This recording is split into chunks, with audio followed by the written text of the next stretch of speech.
Well, to gain better insight into all of that, we're joined now by Associate Professor of Political Science at the Centre for Advanced Middle Eastern Studies in Lund University in Sweden, Ms. Pinar Dinc. Thanks for your time and joining us here on France 24.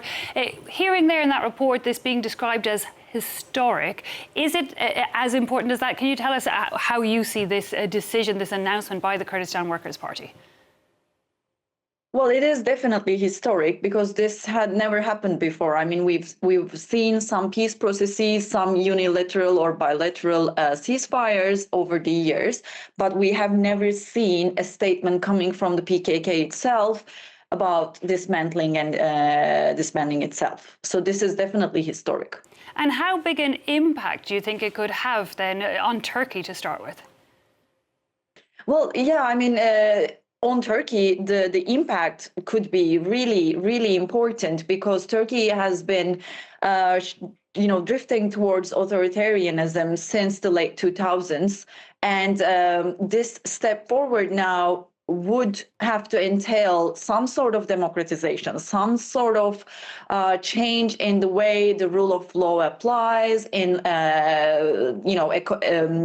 in democratic liberties and freedom of speech, in the imprisonment of democratically elected politicians, journalists, and so on. Because in Turkey, what we have seen increasingly after 2015 and 16 has been the criminalization and stigmatization of everyone as a terrorist, being labeled as a terrorist in the eyes of the state. To criminalize them, to put them into jail, and to basically block them from exercising their democratic rights.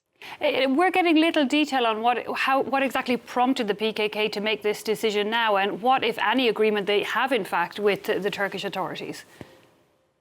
Well, this time the process is running a bit more discreetly, I may say.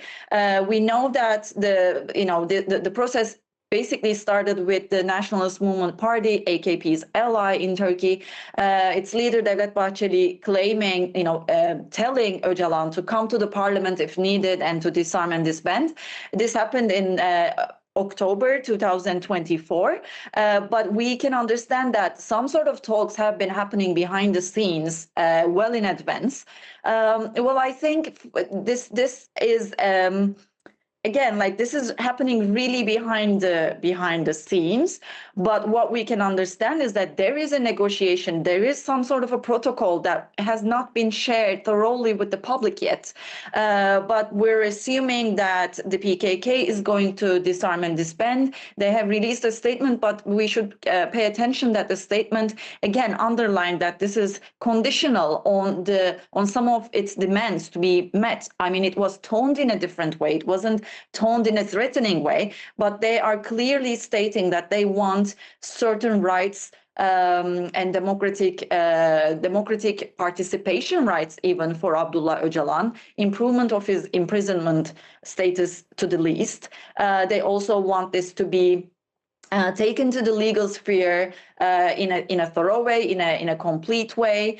So there are things that are expected from the PKK side, and then of course there are the things that are expected to happen on the societal and legal spheres, such as the change of the constitution, democratic rights, the end of the trustee appointments by the government in Kurdish areas, as well as other parts of Turkey now.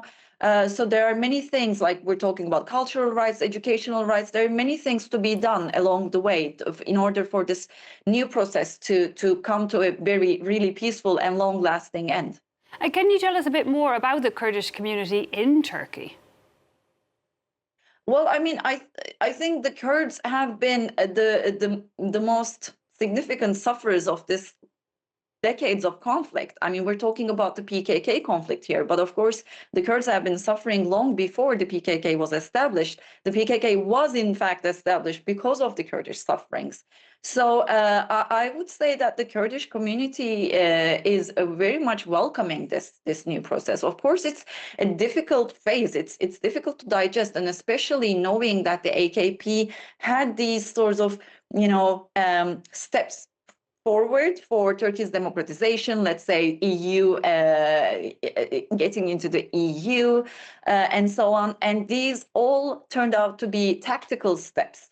And therefore, there is both an optimistic hope, but there's also some sort of precaution, hoping that this time this process will actually come to a peaceful end.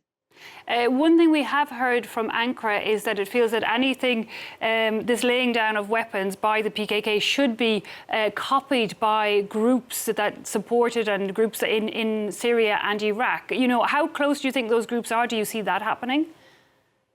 Well, this has been the argument of the Turkish state for a very long time, right? They have seen not only the PKK, but any political, civil, or other group in the region basically as offshoots of the PKK. This was the reason why Turkey had been, doing several military occupations in the north and east of Syria. This has been the reason why so many democratically elected politicians have been imprisoned in Turkey.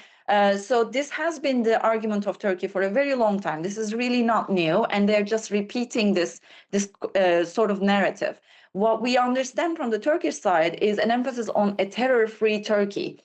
So they're not really emphasizing on democratization that much. This is what we hear from the civil society, from the Kurdish side, and from other people who want a better future for Turkey. But from the government's perspective, from the state perspective, the focus is very much, the emphasis is very much on a terror-free Turkey.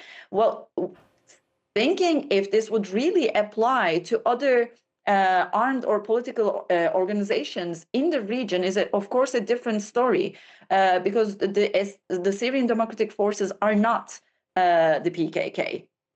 PKK is a separate organization. So I really don't know how that would play off. And I really hope that this wouldn't be used as an excuse to abruptly end the process once again. But on the other hand, I do believe, as you asked in your question, this is not a thing that is isolated in Turkey. This peace process, I very much believe, is an outcome of the new geopolitical dynamics in the region.